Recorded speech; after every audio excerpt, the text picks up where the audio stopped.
Well, it didn't take long, did it? It didn't take long for social media to be frenzied with hashtags where New York City terror attack has taken place. But the hashtags you're seeing is hashtag not all Muslims, hashtag blame Trump, hashtag don't let the far right hijack this, hashtag pray for New York City, hashtag pray this, light a candle, let's all sit and sing Kumbaya, sodding off. The truth of it is, the left, you are more dangerous in some respects than you can ever imagine. You can ever imagine. You are dangerous. You are dangerous and you are lethal. You are dangerous and lethal because you are making excuses. You are trying to justify what's gone on and you're pushing the blame where it doesn't belong. Now, I made a few notes because I wanted to make sure that I got some of my facts correct. So where do we start? Oh, well, his name was Akayed Ullah. And he'd been living in America for 7 years. But he was believed to be carrying a pipe bomb which malfunctioned and exploded prematurely. 4 people were injured. And I really hope those 4 people are okay.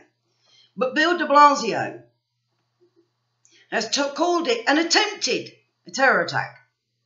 I'd say it was a failed attempt, but it was still a terror attack. It still instilled fear and terror into people. So you could say it was partly a success, couldn't you?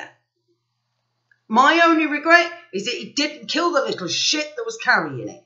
That's the only thing that I will be trending my hashtag. Shame he didn't die to get his 72 virgins he so desperately wants. Now, the funny thing is, it says here, motivation, this is Bill de Blasio says, motivation behind it has not been established. I bet you any money you like he was shouting Allahu Akbar.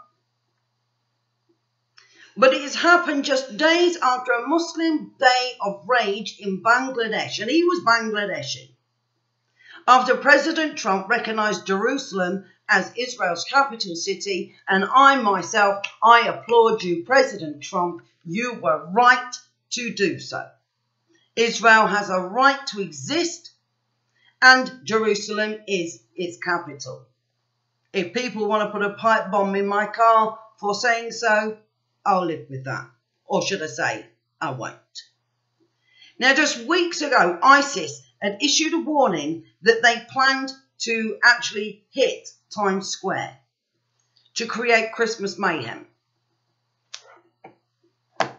I think motivation's there, Bill de Blasio. Motivation is there. But no doubt, you'll have our lovely Lord Mayor from London will tell you it is part and parcel of living in a big city. Much like our big cities that we're all seeing right now, where they are literally, the streets are paved with concrete bollards, wrapped up to look like giant Christmas presents, so as not to create fear among people. And yes, I am well aware, and this is another, I'm going to make this very clear, because I'm not going to keep doing this. I came to this decision last night when I was on the phone to Red Pill Phil. And I said to him, why is it that whenever a terrorist attack, people like myself say things along the lines of, not all Muslims. We know it's not all Muslims. We're always saying this. Now, they'll always raise up Jimmy Savile when you mention Muslim grooming gangs. But the point is, I condemn Jimmy Savile and every other paedophile like him. BBC paedophiles, I condemn them too. The killing of Joe Cox, oh, I wholeheartedly condemn that.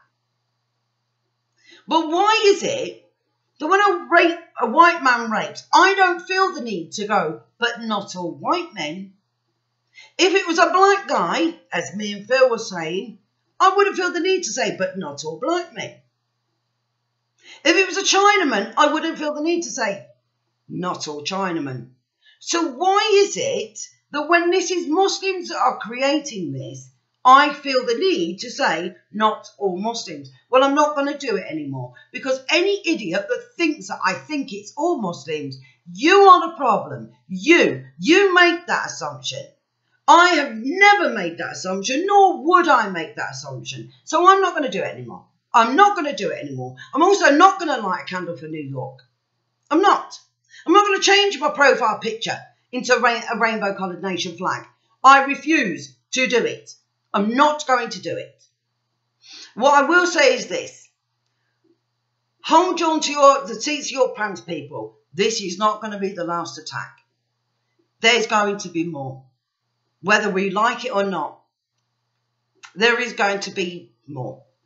But should it be part and parcel of living in a big city? No, it sodding well shouldn't. That's it.